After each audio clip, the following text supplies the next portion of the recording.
Congratulations on the film. What a great film. Thank you very much. How long ago did you guys shoot this? Ooh, back before the war? Yeah, before Back the war. before World War II. You know, we still had our own hair colour at that point, didn't we? Still felt things like love and compassion and had sexual desires and things like that. I could walk, yeah. Didn't need this wheelchair anymore. A year ago. A year ago? About. A year ago, yeah. About a year ago. I think it was over a year ago. I think it was a year and 4 months ago. Making that's it maybe precise. Yeah. A year and 4 months ago. Well, now the movie has a real feel of the '80s. It's almost like a British John Hughes film. Yeah, very much so. You know, and how did you guys? Because you really didn't grow up in the '80s. How did you go back and research? Time machine. We used a time machine to go back to the 80s and really get into the head of an 80s guy. And I method acted it. I wore terrible clothing and I had really bad hairstyles and I let myself get BO for weeks to really feel what it was like to live in the 80s. Smiled. You know? But, you know, that's what we do as actors. We work hard and we play hard. And, yeah. Pretty much the same way? Pretty much the same kind of thing. I listened to a lot of 80s music, watched some films, thought about...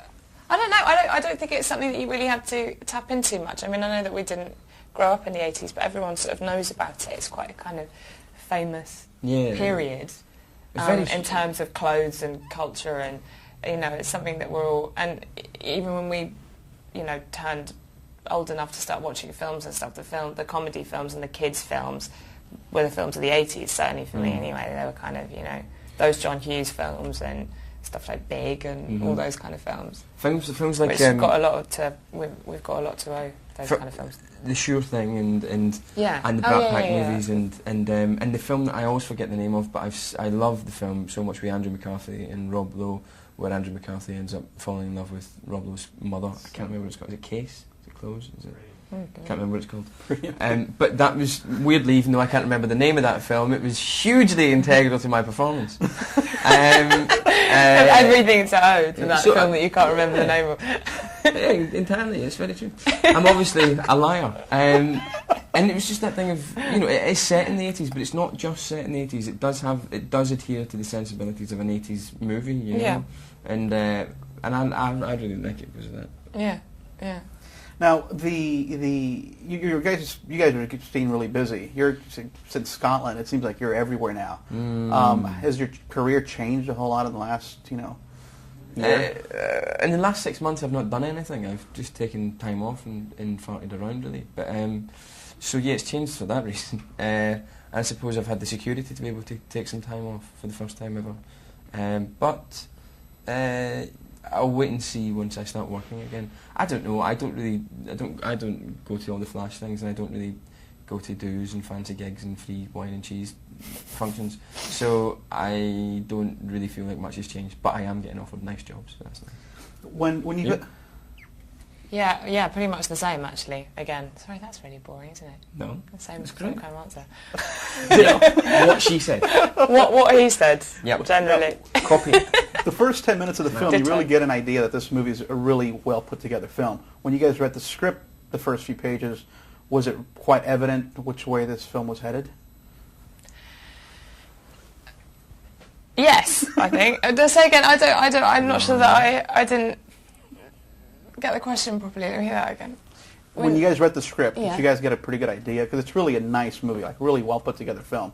Did you guys know that it was going to be pretty special? Because the buzz is pretty good with the press here. Yeah, I mean, definitely when I read it, it was surprising because I was, you know, turning pages and laughing and thinking that it's sort of idiosyncratic, but in a good way, in a sort of very British way, and not anything like I'd seen before, and the kind of film that I want to watch. So I suppose all those sort of things made me think this is going to, you know, this is a good thing to be involved in, and I loved it. That's the thing. What you said is the thing that hit me more than anything else. A lot of funny scripts of comedy movies you read and you go, okay, I can see that's meant to be funny. You can see how that will be and funny. That's meant to be that's funny. That's going to be funny. We'll need to make that funny because that's clearly a joke that doesn't work, and there's nothing more embarrassing than that. And oh dear. But we'll have to get some props to go into that. But in this one, you were reading. Yeah, no. Oh God, if that's not funny, I'll just fall over. That'll save it. But in this one, you were laughing. Yeah, I definitely found that. All right, well, give us some updates. What are you working on next? What am I working on next? I've just finished doing a film for BBC and I think HBO as well for Stephen Polikoff in England, which is going to be on the television there. And now I don't know. James, I heard a rumor, and I need you to put it to rest. Some Scotland newspaper says that you're the favorite to play Scotty in the new Star Trek film. Beam me up, man. Have you been approached? Would you do it? I've been approached by a Klingon. I ran away. I was very scared. He came at me with his backlash. And the fact that you know. No. I am a bit of a Star Trek fan, you see. But no, I couldn't possibly comment on it. Yeah. So you have you been approached? Not in so many words, no. Not so many words. No. But would you consider doing it if you were approached? I don't know, to tell you the truth. I really couldn't say anything about it.